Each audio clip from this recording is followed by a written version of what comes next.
Muchas gracias, don Walter, por su docta e inspiradora conferencia. Quiero dejar ahora en el uso de la palabra a la máster Rosaura Chinchilla Calderón. Adelante, doña Rosaura. Gracias por la invitación a comparecer esta tarde en el análisis de uno de los temas efectivamente de mayor relevancia nacional en los últimos tiempos. Un cordial saludo a don Jorge Arguedas, diputado en la Asamblea Legislativa, a los señores magistrados don Román Solís, don Luis Guillermo Rivas, don Paul Rueda, don William Molinari, a todas las personas que nos acompañan, muchísimas gracias. Quisiera continuar por el recorrido por el que nos incursionó don Walter, ese recorrido histórico, para advertir o marcar la idea de que esta crisis que hoy vivimos no se origina hoy, sino que tiene elementos que, como él bien señaló, han transcurrido a lo largo de los años y que se remarcan en ese momento que creemos que fue un parteaguas en nuestra historia nacional, que fue la fundación de la Segunda República.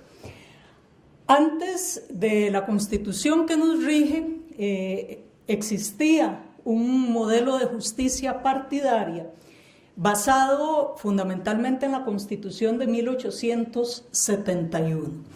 Si uno lee las discusiones en la Asamblea Nacional Constituyente sobre ese modelo de justicia, se encuentra, por ejemplo, referencias como la del constituyente González Herrán, quien nos decía respecto al modelo que se pretendía instaurar, que es importante recalcar que ya era un modelo conservador, porque se había desechado el proyecto de la constituyente formado fundamentalmente por el señor Facio y la junta que había sido nombrada al efecto.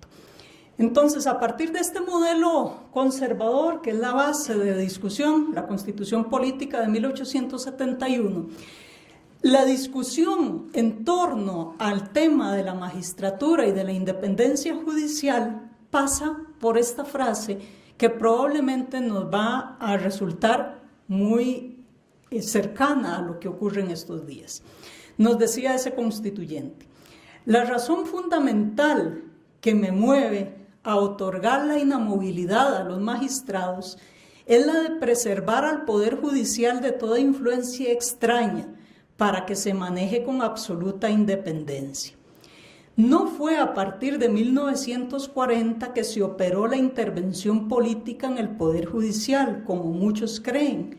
Ya antes, aún cuando el presidente no influía poderosamente en el nombramiento de los magistrados, los abogados nos dábamos cuenta de lo difícil que era litigar contra un diputado.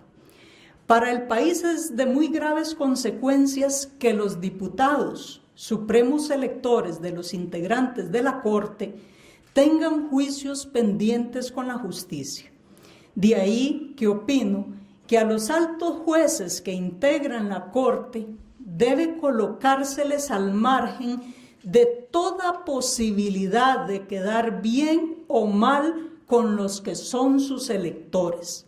Los intereses políticos privaban en la elección de los magistrados cada 4 años.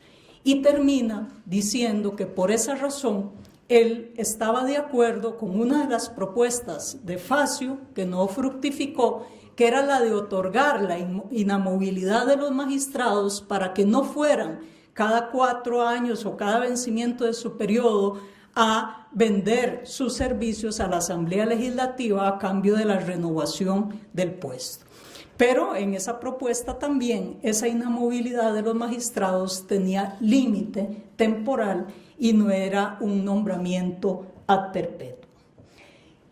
A pesar de que se descartó en la Constitución Política la tesis de la inamovilidad y del límite temporal, porque sabemos que todo ejercicio del poder tiene consecuencias nefastas en quienes lo ejercen, podemos definir que la historia de la independencia judicial en Costa Rica podríamos dividirla en 2 etapas.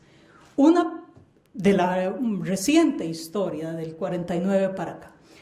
Una primera etapa que he denominado de la asepsia judicial, que se prolongaría aproximadamente de 1949 a 1989. ¿Por qué se caracteriza esta etapa? Porque en épocas de bipartidismo, si bien siempre lo ha sido la repartición de puestos en el Poder Judicial, en la cúpula, como parte de un botín político, quienes llegaban a esos puestos llegaban con criterios de idoneidad y lograban independizarse, porque tampoco había posibilidad de que muchos de los asuntos se conocieran de quienes eran sus electores. La segunda etapa, sin embargo, la empezamos a ver a partir de 1989 aproximadamente, en que se produce lo que se ha venido en llamar la politización de la justicia, con el surgimiento de la Sala Constitucional, que va a resolver los grandes temas de organización del Estado y de derechos fundamentales, pero también con las acusaciones penales contra los expresidentes, momento en el cual la Sala Tercera deja ya de ocuparse de la delincuencia, que siempre tenía una estratificación de clase baja, y empieza a tener relevancia quienes se eligen en la magistratura penal. En materia de laboral, en la Sala Segunda, cuando se empieza a cambiar el modelo de desarrollo y se empieza a hablar de la flexibilidad de las jornadas laborales y de las pretensiones de cambios constitucionales en ese sentido. En materia de la Sala Primera, cuando se da la transformación de la jurisdicción contenciosa y corresponde a la Sala Primera la revisión de los actos de todo el aparato administrativo del Estado. De tal manera que esta transformación del modelo de desarrollo va a implicar la necesidad político-partidaria de cooptar las diferentes estructuras del Poder Judicial para hacer viable el proyecto político A o B según interese a un determinado sector político. Y a partir de este momento empezamos a notar claramente la crisis del Poder Judicial. Crisis que se manifiesta en 3 sentidos que todos palpamos. Por supuesto, a nivel de independencia externa, pero también como efecto secundario de la independencia interna de cada uno de los jueces. Y por supuesto, el producto final es la baja calidad de la justicia que incide en la democracia. Voy a desarrollar brevemente cada uno de esos síntomas. Por ejemplo, a nivel externo, originalmente mencionábamos la repartición de puestos propios del bipartidismo, pero se da un tema de falta de control político, en el buen sentido de la palabra, de quienes son elegidos en la cúpula del Poder Judicial, y en consecuencia no se supervisan los recursos públicos, porque quienes están llamados a hacerlo dependen de esa cúpula judicial. Y producto de eso se da una crisis fundamental en el fondo de pensiones, marcada por decisiones que no han sido sentadas a nivel político de la cúpula, tomadas en materia financiera, como por ejemplo reconocer que la beca 9 para algunas personas contaba como años de servicio para efectos de jubilación, o por ejemplo abrir portillos para que personas se jubilaran reconociéndoles ciertos requisitos que después se les cerraban a otras personas, etc. Y se da uno de los actos que a mi juicio desde el punto de vista ético, y si se hubiera querido en su momento desde el punto de vista penal, marca uno de los indicadores más graves, que es el tema del aumento de alta gerencia por parte de un sector de la cúpula. Si se quería o si se consideraba que los salarios no eran competitivos, se debió aprobar para efectos de que quienes llegaran a futuro obtuvieran esa situación, porque no había absolutamente nadie más allá que lo aprobara, como fue el argumento en ese entonces. Pero jamás se podía aprobar un aumento de alta gerencia para beneficiarse a sí mismo, como ocurrió con una buena parte de la cúpula judicial. Tiempo después se elimina el tope de las pensiones y tiempo después se elimina también o se aumenta el tope de la cesantía. Todo ello en beneficio de la misma cúpula. Y eso para no hablar del tema que se mencionó acá, de viajes, de choferes y demás. Si mi función fundamental es la de ser juez o jueza y resolver los asuntos jurisdiccionales, por lo menos yo paso en la oficina buena parte del tiempo y no ocupo un chofer o un vehículo para estarme desplazando. Y si se requiere para ello, deben haber vehículos en común para el cuerpo de los magistrados y que los utilicen como se utilizan por otros despachos según sus propias necesidades, pero no uno personalizado para cada uno de ellos y que en muchos casos pasa ocioso y sirve a la familia toda. Pero además existe un tema de la imposibilidad de sentar responsabilidades. A este momento, producto de esa organización que nos señalaba don Walter, no existen mecanismos para fijar sanciones y hay discusión si los que se han utilizado son válidos o no, por ejemplo, ante faltas graves que adopte un magistrado o magistrada en el uso de su cargo. Frente a todo esto surgió como un intento, digo yo, que de legitimar lo que se venía haciendo la Comisión de Nombramientos Legislativa. Pero la Comisión de Nombramientos en materia de la Asamblea Legislativa terminó siendo lo que he denominado un traje para cada ocasión. Es decir, cuál es el perfil del magistrado que necesitan y entonces cambio las reglas para ajustar los porcentajes o no para que ese magistrado o esa persona que ya está seleccionada previamente obtenga los puntos. Si es una persona muy docta, ponemos muchos puntos en materia académica. Si no es tan versada en lo académico, bajamos eso y le ponemos a la oratoria, etc.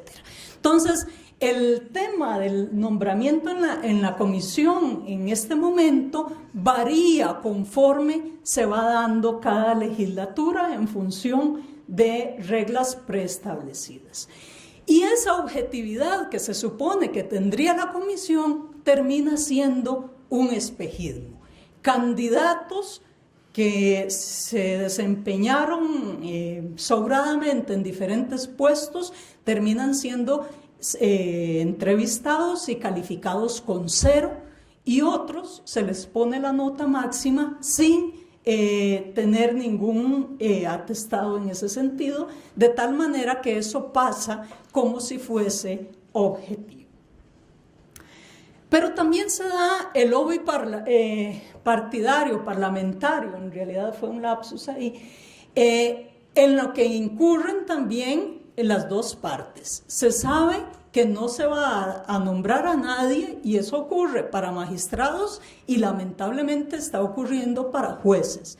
No se nombra a nadie si no va a hacer el recorrido. Magistrados a la Asamblea Legislativa, jueces a oficinas de magistrados. Y son muy pocos, o han sido muy pocos los magistrados que se han negado a seguir este camino respecto al nombramiento de la judicatura y muy pocos los órganos jurisdiccionales legislativos que se han negado a seguir este camino respecto de la magistratura. Y lamentablemente los jueces y juezas de carrera tampoco se han plantado para decir este camino no lo vamos a seguir y las reglas deben cambiar para que se nos escrute, sí, pero que ese escrutinio sea público, en un debate, que se analicen nuestros atestados, pero que no tenga que ir a pedir favores privados, etcétera, que pueden prestarse para muchas cosas.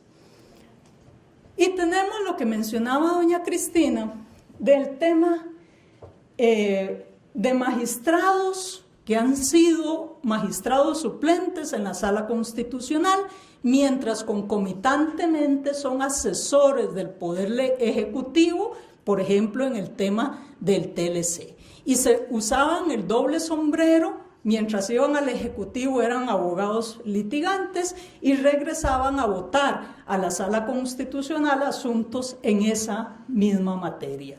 Pero también tenemos magistrados que han sido legisladores y no solo analizando el tema meramente técnico, sino impulsando procesos bastante sospechosos.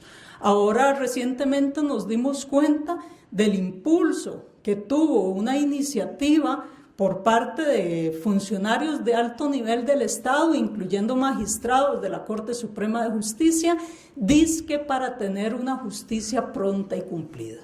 Todos nos hubiéramos firmado por tener una justicia pronta y cumplida porque el argumento es sugestivo y sugerente. El proyecto, entre las letras pequeñas, contemplaba que si el proceso no finalizaba en 6 meses, se dictaba el sobreseimiento definitivo. Para juzgar a miembros de los supremos poderes, 6 meses son insuficientes. Eso significaba una sentencia con carácter de cosa juzgada material para miembros de los supremos poderes. Tenemos también, o han existido casos reales de magistrados que son litigantes en la propia sala, y es decir, han sido litigantes, presentan su recurso y como magistrados, por inobservancia, terminó implicándoles también una responsabilidad, firman el propio asunto en el que ellos han sido parte o en que su bufete es parte. Y filtraciones de resoluciones en donde intervienen como magistrados y que terminan en bufetes en que ellos intervienen. Y también asesores legislativos que de la noche a la mañana pasan a ser fiscales o pasan a ser letrados de magistrados o pasan a ser jueces. Y finalmente, la destitución hace 5 años de un magistrado porque no gustaban los criterios que él exponía en sus resoluciones, y en ese momento se habló de que aquellos magistrados que había que nombrar eran aquellos que propiciaran el clima de negocios. Hoy entendemos perfectamente qué significa esto y que ese proyecto se estaba haciendo realidad. Pero este panorama también tiene repercusiones a lo interno, porque entonces esa cúpula que es nombrada en estas condiciones y que se desempeña en lo político, administrativo y ético en esas condiciones, tiene a su cargo elegir a jueces, juezas, fiscales, miembros del Tribunal Supremo de Elecciones, y tiene a su cargo la posibilidad del ejercicio del poder disciplinario.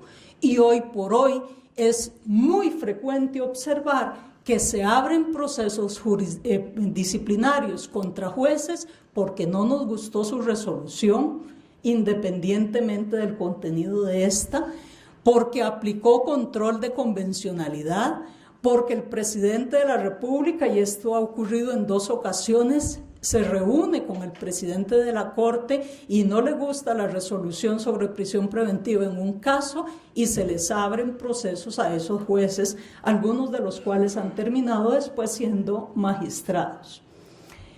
Decisiones a la medida, recalificaciones en caso de delitos, y pasamos inexplicablemente de concursos materiales, de pluralidad de delitos, a un solo delito.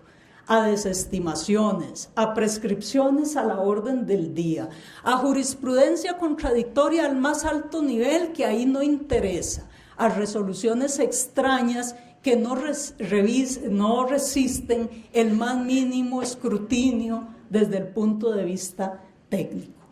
Y procesos confusos. En este mismo auditorio advertimos hace un tiempo que la creación del recurso de apelación de sentencia, dándole absoluta discrecionalidad en la admisión a la sala, era un error. Hoy tenemos por confirmado eso. Y además tenemos por la situación que no resistiría mayor análisis en otras organizaciones, pero que se mantiene en el Poder Judicial, que es que usted nombre a los que se supone son los juristas más prestigiosos en una materia, que invierta en ellos y que 9 de cada 10 asuntos los declaren inadmisibles, que es lo que ocurre en materia penal. Y en consecuencia hay una diferencia de criterios si analizamos los temas. Lo que resuelven los jueces de carrera es muy diferente a lo que resuelve la magistratura. 2 casos para ilustrarlo: lo que se resolvió en materia contenciosa en el caso Cruzitas y lo que se resolvió en materia de los expresidentes, tanto en la sede contencioso y sala primera respecto a lo que se había resuelto en la constitucional, como en sede judicial y sala tercera.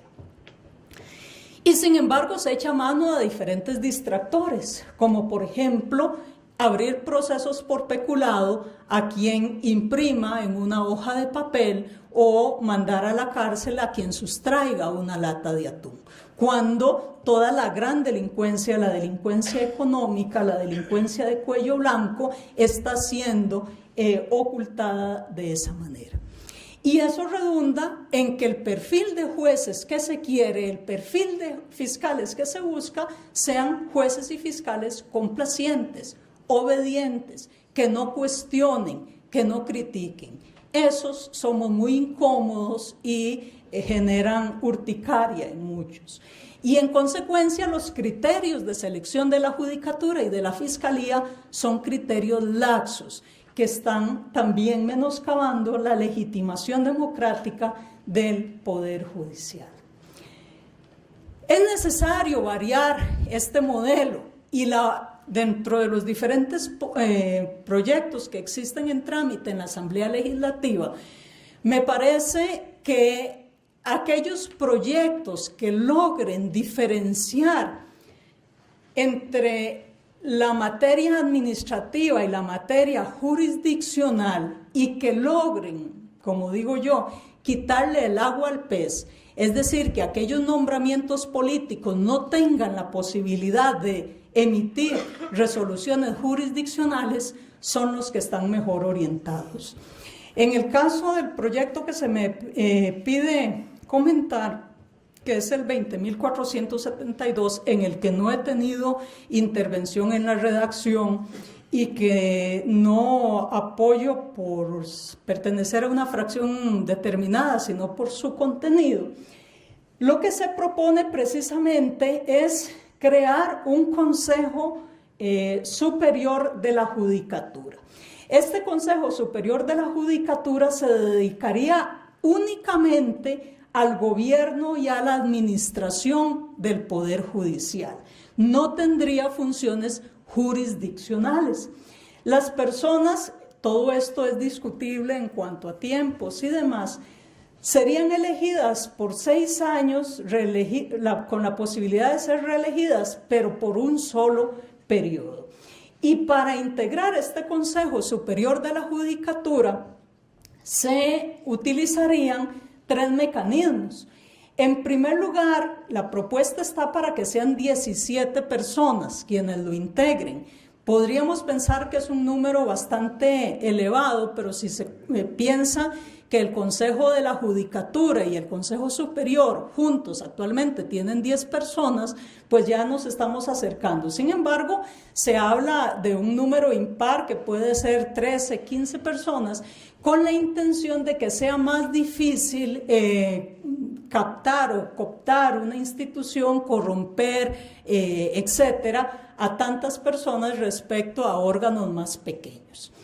De esos, 11 serían jueces de carrera en propiedad, elegidos democráticamente por todos los jueces y juezas en una votación directa y secreta.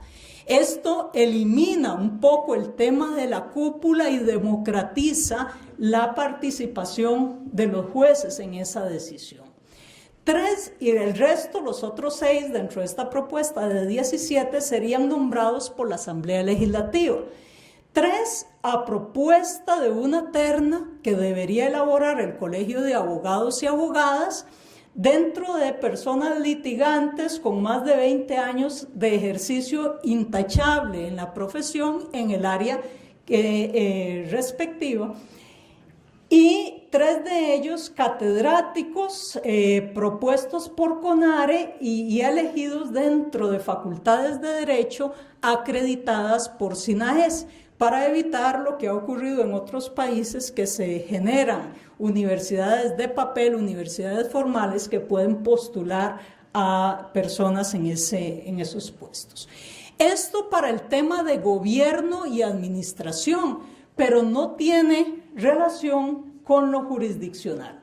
En lo jurisdiccional se parte de la carrera judicial desde el nivel 1 hasta los puestos de casación.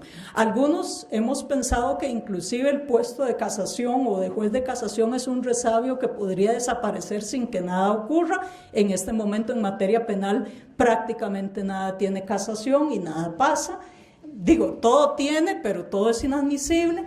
De tal manera que es una propuesta. Esta otra parte de que se mantengan los jueces de casación, pero que sean jueces y juezas de carrera, elegidos por ese Consejo Superior de la Magistratura a partir de criterios objetivos. Y así serían los jueces de casación de la Sala Primera, de la Sala Segunda, Tercera y de la Constitucional. Esa es una propuesta. Hay otras, pero me parece que conceptualmente es correcto en la medida en que deslinda el tema del nombramiento de personas desde un órgano político, que también es importante mantener algún control en ese sentido, que es la Asamblea Legislativa, pero le elimina ese atractivo que ha tenido en las últimas décadas, que es que efectúen labor jurisdiccional a cambio de los favores obtenidos. Muchísimas gracias.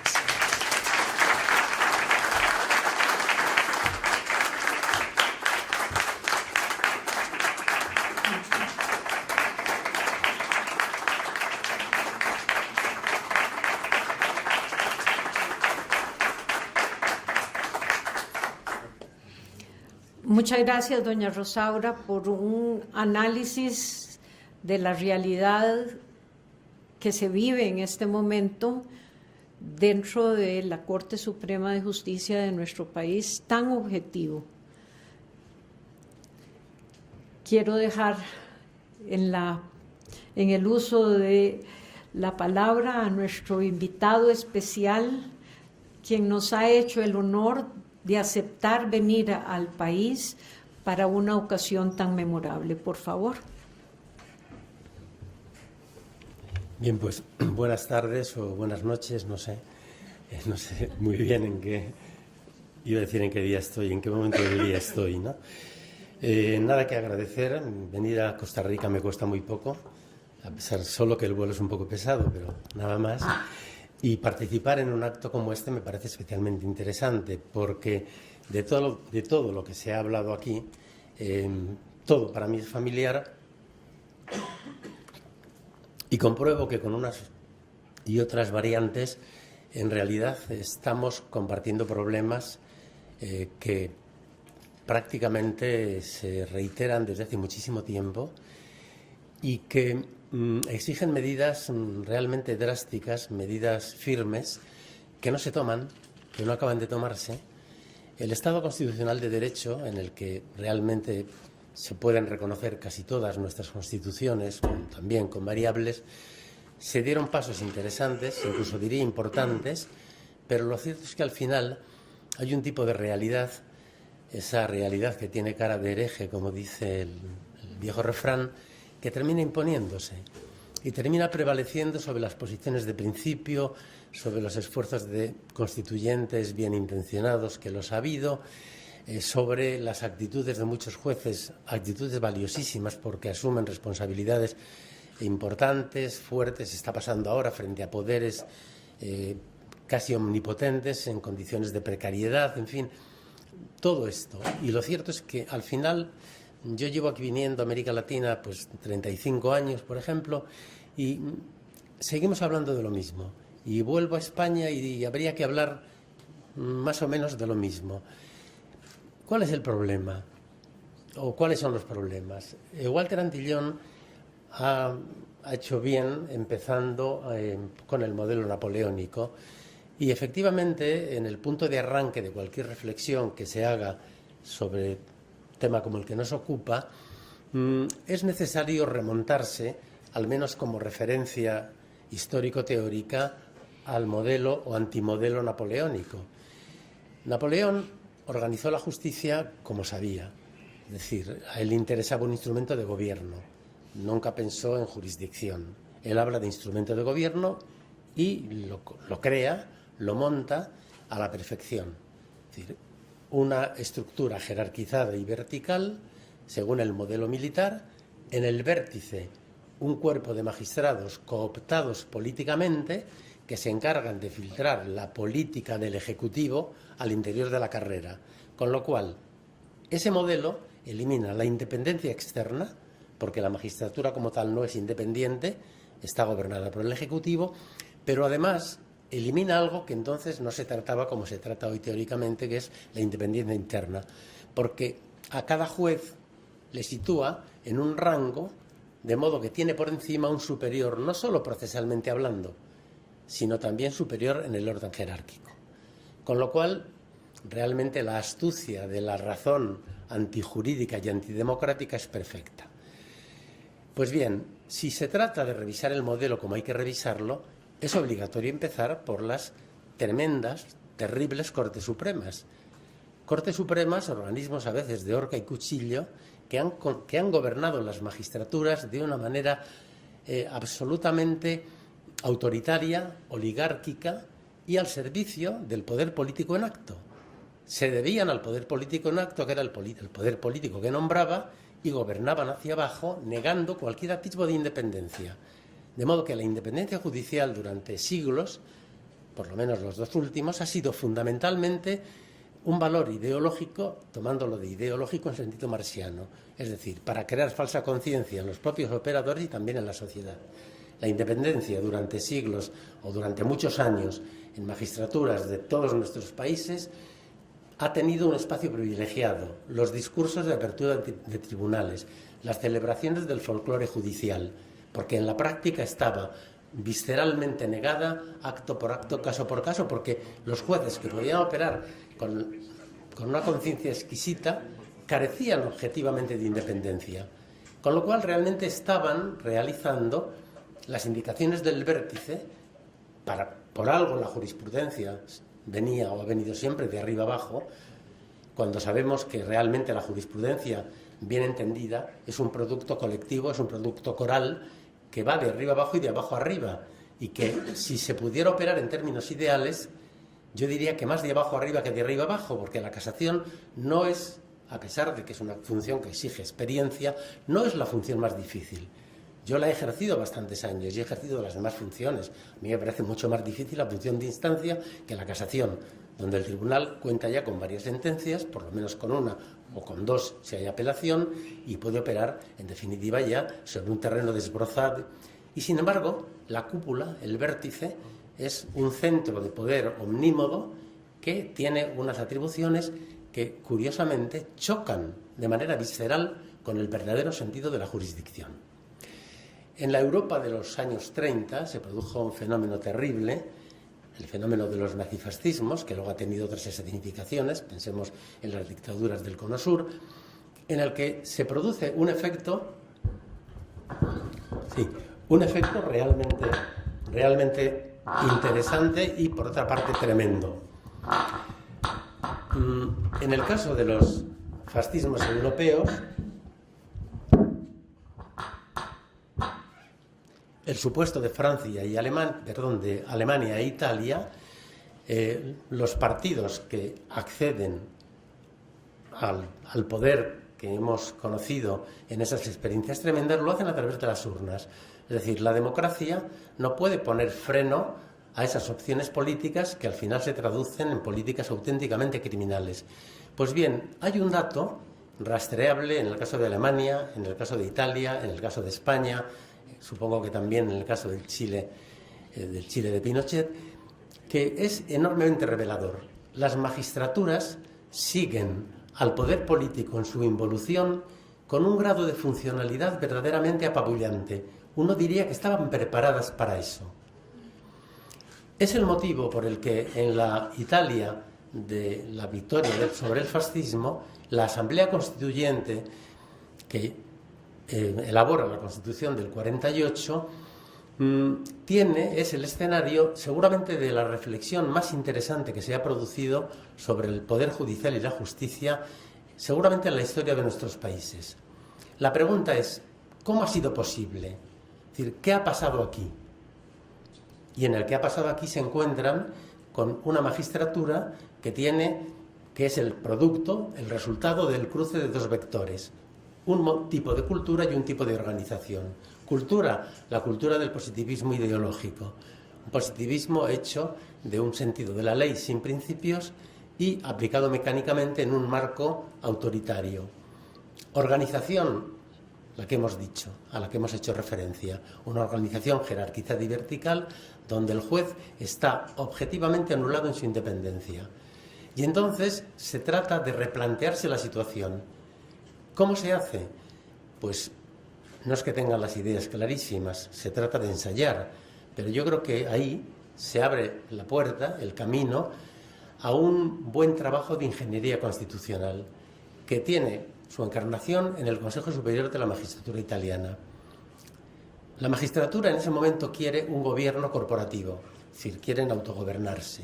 Frente a eso, la izquierda política dice de ninguna manera, no se puede dar lugar, no se puede tolerar un mandarinato de los jueces en que los jueces se conviertan además en un poder político sabiendo la experiencia que tenemos a la espalda. Al final triunfa un modelo de órgano, lo llaman de gobierno, pero yo creo que lo de gobierno en materia de magistratura habría que eliminarlo. Por tanto, más bien administración de la jurisdicción, como diría Alexandre Pizzorruso, y es un órgano mixto que trata, por una parte, de que los jueces tengan una presencia necesaria para garantizar la independencia, puesto que de independencia se trata, pero que además exista algún tipo de coordinación con el circuito parlamentario. Y esto se consigue a través del nombramiento por vía parlamentaria de algunos juristas, integrando por tanto un órgano mixto. ¿Cuál es la virtualidad de este órgano mixto? Bueno, pues por un lado, que los jueces pueden contribuir con su voto a la formación del órgano, que de esta manera se legitima ante ellos. Es su órgano de administración de la jurisdicción.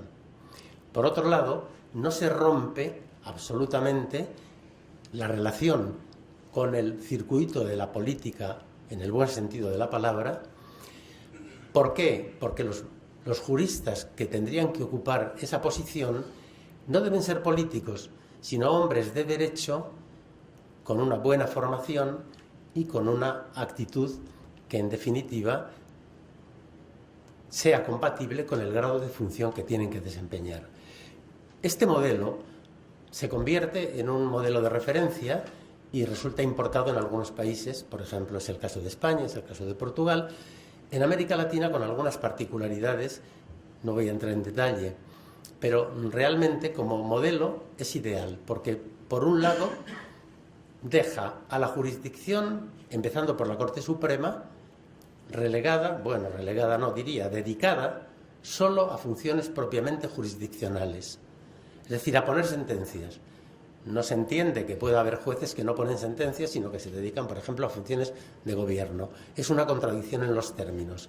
Es una contradicción insoportable. Es decir, eso no es jurisdicción. Ha hecho que llamarlo de otra manera. Pues bien, el modelo comienza a funcionar y en Italia produce efectos interesantísimos durante un largo periodo.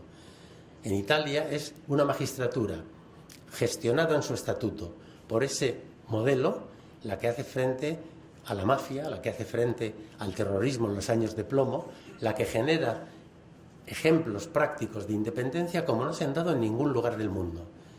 Y como anécdota diré que en algún lugar del Palacio, me parece que de la Corte Suprema italiana, figura una lista de 24 jueces asesinados en el ejercicio de la función judicial. Es decir, un palmarés que pocos países, desde luego pocos países de esa parte del mundo pueden. ¿Qué quiere decir con esto? Que el modelo tiene una virtualidad impresionante. Por un lado, elimina la gestión política, propiamente política, del ámbito de la jurisdicción y, por otro lado, genera un tipo de cultura de la independencia que no había existido hasta entonces y no ha existido nunca. Y solamente en aquellos supuestos en los que se ha producido un fenómeno de organización que no neutraliza y hace imposible la independencia. Por lo que he oído esta tarde aquí, en Costa Rica algo sabía. Se da un fenómeno que es francamente preocupante. Hablo con naturalidad porque no me siento extraño en Costa Rica. Hace muchos años tuve la fortuna de asistir a la fundación de la Asociación Judicial Costarricense, en la Catalina, y recuerdo una discusión con Luis Paulino Mora en la que yo le dije, bromeando pero totalmente en serio, sonriendo pero totalmente en serio, mira, el peligro para la independencia, el principal peligro, a mí me parece que sois vosotros, porque esta no es una Corte Suprema, es un portaaviones que lo lleva todo dentro. Es imposible. La jurisdicción tiene que estar separada. La separación a la que se refiere Montesquieu y va referida a un tipo de poder que no es el de hoy, hay que hacerla efectiva en cada momento, en el plano organizativo, desde luego, pero también en el plano cultural. Un juez independiente no puede estar del brazo de un legislador, de un político, de un gobernador. No puede estar en los lugares donde la independencia corre tremendo peligro, que son los lugares institucionales, paradójicamente, donde se cuece el tráfico de influencias, donde se gestionan los nombramientos, donde se capta a los magistrados, a los que pueden ser magistrados porque me convienen. Estamos en una situación, yo en este punto no sería capaz de hablar de lo que pasa en Costa Rica porque no me consta de la misma manera que, por ejemplo, en Italia, en España, en países europeos. Estamos en una situación que bien podría considerarse dramática. ¿Por qué? Porque en nuestros contextos institucionales se ha producido la paradoja, y esto yo lo puedo decir del caso de España, pero en el caso italiano ha sido, y en otros países se nota menos, porque no hay una independencia judicial que le dé visibilidad. Pero la paradoja es que la política y las instituciones han producido, pueden producir más delincuencia que la calle, o incluso delincuencia de mayor gravedad. Y frente a ese tipo de delincuencia, no es la política la que ha reaccionado, porque los controles parlamentarios, los controles político-administrativos han fallado escandalosamente, porque no le interesan a la política. ¿Por qué? Porque el Estado constitucional de Derecho tiene grandes virtudes, pero tiene por lo menos un defecto importante, y es que al reconstruir la democracia se queda a las puertas del partido político. Y el partido político de nuestras democracias es una institución oligárquica, que no puede verter sobre las instituciones algo que no tiene, que es un sentido democrático del poder. Cuando el Estado constitucional de Derecho ve nacer dentro de sí al Estado intervencionista, que tiene la capacidad de mover enormes cantidades de dinero que puede ser objeto de captación, ¿por quién? Por quien está en las mejores condiciones. Y pasa lo que está pasando, por ejemplo, en España, que los fenómenos de corrupción son apabullantes, que se producen en cualquier parte del país y que al final siempre hay algún exponente de partido detrás, delante, al lado, encima. Y bueno, podemos pensar en el caso italiano, que todavía fue más llamativo. Y en estas situaciones dramáticas, el Estado constitucional de Derecho ha demostrado tener algunas fallas, porque no había previsto la emergencia del Estado intervencionista y, por tanto, no había suscitado cautelas para hacer posible un control eficaz de ese tipo de poder. Nos hemos encontrado entonces con el resultado ya puesto ahí de enormes supuestos de corrupción que afectan a amplios espacios institucionales y que no han tenido no han tenido prevención donde deberían haberla tenido, que es a cargo de los organismos parlamentarios y de los controles político-administrativos que sí existen, pero que no estaban previstos para este tipo de fenómenos y que además pueden ser fácilmente amortizados desde la política. Pues bien, en estas situaciones se ha producido un fenómeno inaudito, que el Poder Judicial, esos jueces que hasta hace poco estaban en una situación de inferioridad, de subalternidad, de alguna forma sojuzgados o implicados en el aparato político, gracias a cambios culturales y a cambios también de estatuto que los ha habido, se convierten en el único detente frente a esos fenómenos de corrupción tremendos y tan extendidos. El fenómeno es perverso porque los jueces no estamos para eso. Es decir, los jueces no están para perseguir políticos, cargos institucionales, sujetos públicos, que tendrían que estar cumpliendo con su deber conforme a derecho. La paradoja es esta. Un humorista español muy conocido, El Roto, que tiene una viñeta en El País todos los días, dice: los retratos oficiales están destinados a llevar debajo un "se busca". ¿Es una broma? Pues bien, hasta cierto punto. Estadísticamente son muchos los supuestos en que al retrato oficial ha habido que ponerle debajo. Y por terminar, porque me parece que me estoy pasando, a mí creo que sería útil traer algún ejemplo. Yo, puesto a elegir algún ejemplo, me gusta mucho uno tomado de Italia, que tiene que ver con Berlusconi, claro. Silvio Berlusconi, que es un personaje bien conocido, creo que nos ha dado, a su pesar, una espléndida lección de constitucionalismo. Es un gran empresario que en un momento determinado decide ampliar su empresa al ámbito estatal y llega al poder utilizando técnicas de marketing perfectas. Se pregunta a la ciudadanía, con esos procedimientos de sondeo que hoy están tan elaborados, qué es lo que quiere, y a continuación se le ofrece. ¿De qué manera? Pues yo soy el que les va a resolver los problemas. Y efectivamente accede al poder. Accede al poder con la ayuda de sus propios medios de difusión, pero inmediatamente tiene también los del Estado, y gestiona el Estado como si fuera una empresa, su empresa. Corrompe jueces, envilece al legislativo, que se convierte en una especie de asesoría jurídica para tratar de sacarle de los propios problemas procesales, incurre en delitos de un amplio elenco de los del índice del Código Penal, y al final resulta que el único freno posible en democracia viene del lado de la jurisdicción. En el caso de Berlusconi habría que decir, pero había jueces, en este caso mujeres jueces, en Milán, y es el banquillo el que le frena. Pues bien, esta es la virtualidad excelsa de la separación de poderes, bien entendida y bien traducida al terreno constitucional, en un sentido que no es el que hemos heredado de Montesquieu, porque el poder con el que hoy nos enfrentamos, o el poder con el que hoy convivimos, es otro, más complejo, más elaborado, con mucha mayor capacidad de incidencia. Entonces, el fenómeno de la separación es absolutamente esencial. Es decir, se dice, pero bueno, si los jueces no responden políticamente, se convertirán en un poder en sí mismo que no controla a nadie. Y los fiscales, bien, todo, absolutamente todo, cualquier opción tiene contrapartidas y tiene posibilidades de riesgo. En este momento ya conocemos cuáles son los riesgos bien materializados de la falta de separación.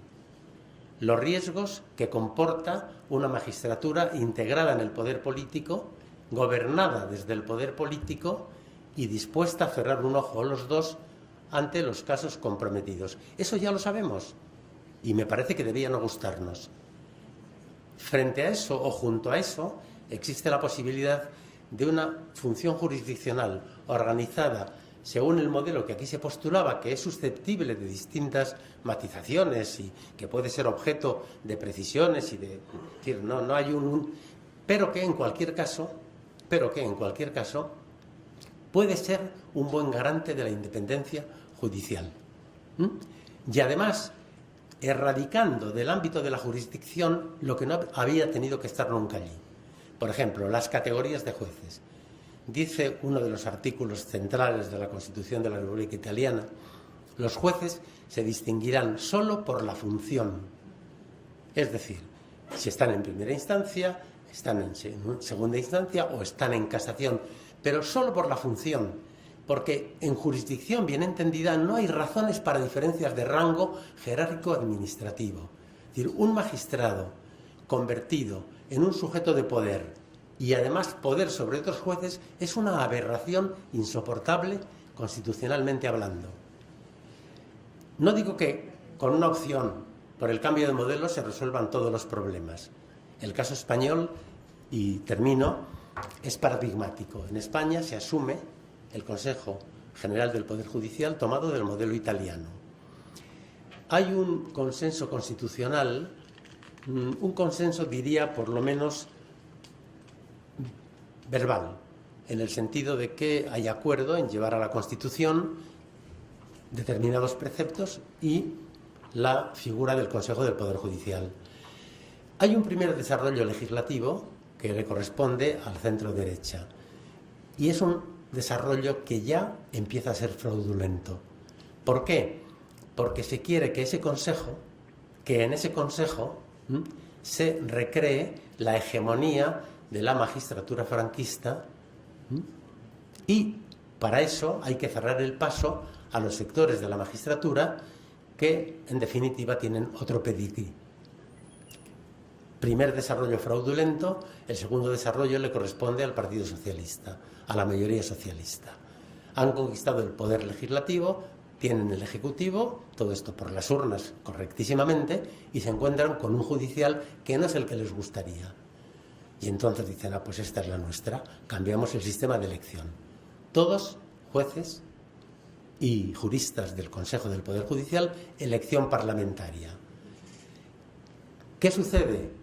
Que se rompe inmediatamente la separación, que el poder se concentra, que curiosamente a más parlamento no hay más democracia, porque el parlamento necesita también contrapesos.